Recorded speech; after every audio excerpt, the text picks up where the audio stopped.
Telangana BJP మహిళా మోర్చా మహిళా సమస్యలపై పోరుబాట పట్టింది. 10 రోజుల్లోగా బెల్ట్ షాపుల్ని తొలగించకపోతే రాష్ట్ర వ్యాప్తంగా ఆందోళనలకు దిగుతామని హెచ్చరించారు మహిళా మోర్చా నేతలు. ఇందులో భాగంగా ఇందిరా పార్క్ దగ్గర ధర్నా నిర్వహించారు.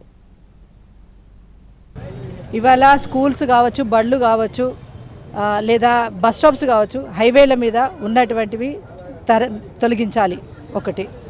ఇంకోటి ఏంటంటే గవర్నమెంట్ ఏవైతే ఆదాయాలను చూసుకుంటుందో ఆదాయం కాదు, మీకు కావలసినటువంటి ప్రజల క్షేమం కోరుకున్న వాళ్ళైతే కొన్ని పద్ధతులు పాటించండి.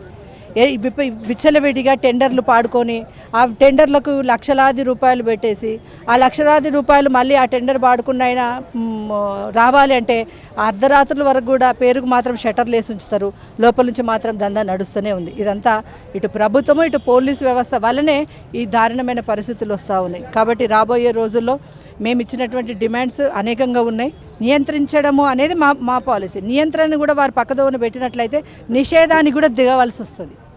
అంటే అమ్మ పోతుంది, బువ్వా పోయే పరిస్థితి మా మహిళా మోర్చా తరఫున చేయబోతుంది. జిహెచ్ఎంసీ పరిధిలో ప్రతి 13,000 జనాభాకి ఒక బార్ పెడతామని చెప్పేసి, అదే పంచాయతీలు జిల్లా పరిషత్లోనేమో ప్రతి 30,000 జనాభాకి ఇంకో బార్ పెడతామని చెప్పేసి, లైసెన్స్ ఫీ 35 లక్షల నుంచి 40,000కు పెంచుతామని చెప్పేసి పెట్టారు, జీవో ఇష్యూ చేశారు.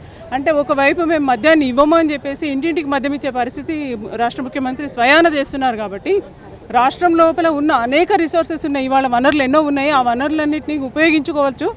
ప్రజలకి అలవాటు లేని తాగుడిని ప్రోత్సహించే కన్నా వాళ్ళని ఎంపవర్మెంట్ ఇచ్చే దిశగా ప్రభుత్వం కృషి చేస్తే బాగుంటుందని చెప్పేసి